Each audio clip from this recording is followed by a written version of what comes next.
नमस्कार, मैं रीमा प्रसाद। इस वक्त आप देख रहे हैं बारूद, और बारूद में आज बात हनुमान चालीसा के नाम पर शुरू हुई, उस महाभारत की जिसने महाराष्ट्र की राजनीति में हंगामा ला दिया है। निर्दलीय सांसद नवनीत राणा ने सीएम उद्धव के घर के सामने हनुमान चालीसा का पाठ करने की जैसे ही चुनौती दी, पूरे राज्य का सियासी पारा हाई हो गया।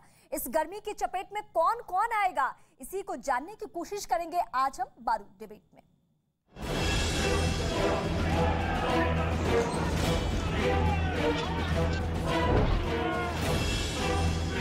शिवसेना को, जो बाला साहेब ठाकरे के विचारों को भूल गई है, उनको गोवा जैसा सबक यहाँ के राम भक्त हनुमान भक्त सिखाएंगे।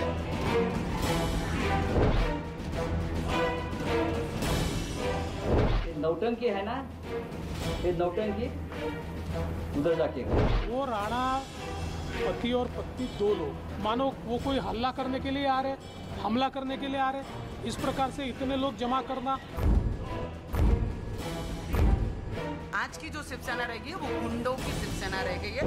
हनुमान चालीसा तुला वाचायची आहे ना बाई, तू वाच ना घरात तुझ्या। इसको जो हैंडल किया जा रहा है ना, उसको बचकाने से ज्यादा कुछ नहीं कहा।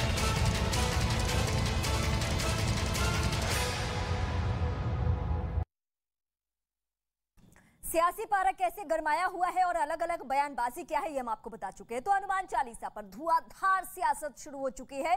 इस सियासत के साथ महाराष्ट्र के महाभारत में एक नया किरदार उभर कर सामने आया है। वो किरदार कौन है? उसका नाम है नवनीत राणा।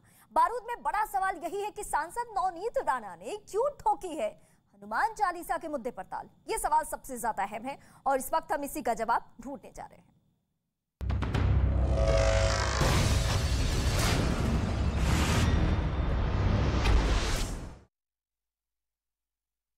तो महाराष्ट्र के इसी मुद्दे पर आज बड़ा सवाल, और सवाल के साथ कौन कौन इस वक्त मेरे साथ गेस्ट है, वो बड़ा पैनल। में सबसे पहले आप सभी का स्वागत कर लूं और उसके बाद सवाल जवाब का सिलसिला शुरू होगा। मौलाना साजिद राशिदी होंगे मेरे साथ, निखत अब्बास मेरे साथ जुड़ चुके हैं, आपका बहुत स्वागत है। वागिश सारस्वत भी इस वक्त मेरे साथ है, आपका भी स्वागत है। आनंद दुबे शिवसेना पार्टी से मेरे साथ इस वक्त है, आपका भी स्वागत है। राजू पांडे बीजेपी से कुछ ही देर में मेरे साथ होंगे। सबसे पहले निखत अब्बास जो कि पॉलिटिकल एनालिस्ट है, मैं आपके पास आती हूँ। ये तमाम बयानबाजियां और जो अभी इस वक्त आप स्टेटमेंट सुन रही होगी कि किस तरीके से इस वक्त सियासत, संजय राउत कहते हैं कि हनुमान चालीसा किसी को पढ़ना है तो अपने घर में पढ़िए। पहले तो सवाल हम सबका आज ये होना चाहिए कि हनुमान चालीसा पढ़ने पर नवनीत राणा के ऊपर राजद्रोह का केस दर्ज हुआ है। हमें ये नहीं समझ आ रहा कि जो महाराष्ट्र है वो अभी भी हिंदुस्तान में है या अफगानिस्तान चला गया है। अफगानिस्तान जैसे देश में महाराष्ट्र पनपने लगा है क्या, जो हनुमान चालीसा पढ़ने पर राजद्रोह का केस लगा दिया गया। ये वो लोग हैं, ये देखिए, ये सोचे समझी सियासत हो रही है। ये लोग पत्थरबाजी भी कराएंगे, दंगेबाजी भी कराएंगे, आगजनी भी कराएंगे, और उसके बाद सारा ब्लेम भारतीय जनता पार्टी की सरकार, केंद्र की सरकार, प्रधानमंत्री मोदी पर डाल देंगे कि ये तो मोदी जी करा रहे हैं। आज मैं ये जानना चाहती हूं कि अगर आप लोगों से अपना राज्य नहीं संभाला जाता तो आप लोग मुख्यमंत्री के पद से इस्तीफा क्यों नहीं दे देते हैं? ऐसी कौन सी बड़ी आफत आ गई है कि अगर सीएम आवास के बाहर हनुमान चालीसा दी गई, राजद्रोह का केस दर्ज कर दिया गया? मैं ये जानना चाहती हूं, अगर हनुमान चालीसा पढ़ी गई है तो जो शिवसेना अपने आप को सबसे बड़ा हिंदुत्व मानती थी, गुणगान करती थी, आज उस हनुमान चालीसा पढ़ने पर तो आपको खुश होना चाहिए। आपके सर से लेकर पांव तक पतंगे आपको क्यों लग गए, ये जानना ये हम सभी के लिए बहुत जरूरी है। कुछ नहीं हो रहा है यहाँ पर। यहाँ पर एक ऐसी सियासत हो रही है उसी को नजर आगे बढ़ाती जो सोनिया गांधी और राहुल गांधी के शिवसेना के पास इसके बाद आऊंगी। निखत जी ने बहुत बड़ा पॉइंट इस वक्त उठाया है कि क्या हनुमान चालीसा पढ़ेंगे तो उसके सबक में मिलेगा राजद्रोह, लेकिन धाराएं कौन कौन सी लगी है इस वक्त जो बारूद के दर्शक हैं उनको जानना बहुत जरूरी है। 153A धर्म के आधार पर दो समूहों के बीच दुश्मनी बढ़ाने की धारा लगी है। नवनीत राणा जो दंपति है उनके ऊपर आईपीसी की धारा लगी है। 353 के तहत एफआईआर दर्ज की गई है। सरकारी काम में दखल देने का आरोप लग रहा है। महाराष्ट्र के गृह मंत्री का क्या स्टेटमेंट आता है कि हनुमान चालीसा से दंगा भड़काने की ये कोशिश है।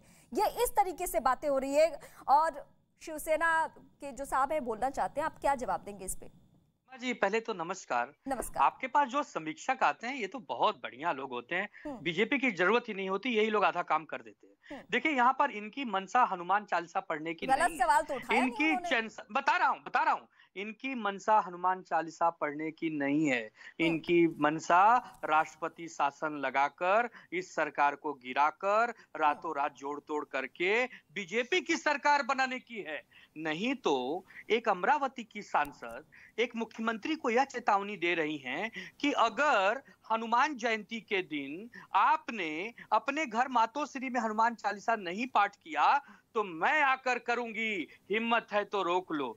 वाह भाई वाह, आपको कैसे मालूम कि हम हनुमान चालीसा पढ़ते हैं कि नहीं? ये तो हमारा श्रद्धा का विषय है। हम तो दिन में 10 बार पढ़ते हैं और शायद ही कोई हिंदू होगा जो न पढ़ता हो, लेकिन कभी कोई इसका प्रदर्शन नहीं करता। यह सब जानबूझकर एक राजनीति है। हाँ बताइए आनंद साहब, मुझे ये जानना है, महाराष्ट्र में आपकी सरकार है, बाला साहब के नाम से उस पार्टी को सब लोग जानते हैं, शिवसेना के नाम से। उनकी छवि क्या है मुझे यहाँ खड़े होकर बताने की जरूरत नहीं है। पूरी दुनिया को बच्चा बच्चा और जिसको भी राजनीति में थोड़ी सी भी दिलचस्पी हो उसको शिवसेना और बाला साहब ठाकरे के बारे में, उद्धव ठाकरे के बारे में मालूम है। लेकिन क्या हनुमान चालीसा इतना खतरनाक कि वहां पे दंगा की कोशिश हो जाएगी, वहां दंगा भड़क जाएगा? नहीं, मुझे समझना, आप छोड़ दीजिए के सवाल को। मैं बता रहा हूँ, हाँ मैं बता रहा हूँ, काल नेमी बनकर मत आइए। हाँ। आप सुग्रीव बनकर आइए, मित्र बनकर आइए। हाँ। आपका स्वागत करूंगा, पुष्प गुच्छ से लाद दूंगा और आपके साथ बैठकर पाठ करूंगा। लेकिन भेष बदलकर किसी बहरूपिया के आदेश पर यदि आप हमें चेतावनी देने आओगे शिवसेना को मुंबई में और कहोगे कि हिम्मत है तो हमें रोक लो, हम तो आ चुके हैं और अमरावती से जब मुंबई आ गए तो मुंबई में ही खार से बांद्रा आने में क्या बिगाड़ लोगे? तो राजीव पांडे कौन, मुंबई पुलिस ने वही किया। क्या बीजेपी को समझ में आ रहा है कौन कालनेमी है, कौन सुग्रीव है? किसका ये स्वागत करने वाले थे, आपकी वजह से स्वागत नहीं किया? हाँ नहीं, देखिए ये आनंद दुबे जी, क्या है कि शिवसेना पूरी तरीके से बौखला गई है। लेकिन आज दिनकर जी को याद करते हुए मैं इनको एक लाइन बोलना चाहता हूं कि जब नास मनुज पर छाता है पहले विवेक मर जाता है। अच्छा। हनुमान चालीसा किसी ने कहा कि हम आकर के पढ़ेंगे आपके घर के सामने, और वो आपके घर पर गए भी नहीं तो पहले आपने 153A का मुकदमा किया और बाद में उसको 124 में कन्वर्ट कर दिया, waging war to the nation. Maharashtra की जनता ये देख रही है कि पहली बार शिवसेना जो बाला साहेब ठाकरे की पार्टी है, जब तक उनके समय में क्या चल रहा था और आज क्या स्थिति हो गई कि इन्होंने, वो व्यक्ति पहुंचा भी नहीं है वहां। ऐसा है कि राणा दंपत्ति जो एक MP है, एक MLA है, वो वहां गए भी नहीं, वो अपने घर पे थे तो पहले इन्होंने हमला करने की कोशिश की।